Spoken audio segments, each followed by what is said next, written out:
আমি ফাইনালি এই দাদাটার হেয়ার কাটটা করতে চলেছি। যাই হোক, হেয়ারটা লং অনেকটা আছে, দেখা হবে ফাইনালি। প্ল্যানিং হলো হাঁটতে হাঁটতে, তারপর কিছু দূর যাওয়ার পর মানুষ চলে আসছে না লাইনের জন্য যাচ্ছে। তোমরা ভাবছো আমি কোথায় যাচ্ছি,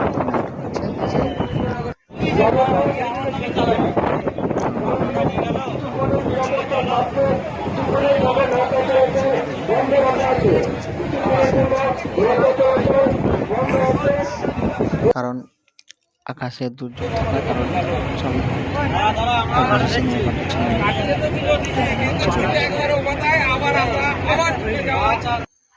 তো এই দেখো গঙ্গার যে অপূর্ব দৃশ্যটা লাগছে দেখতে সুন্দর, সেটা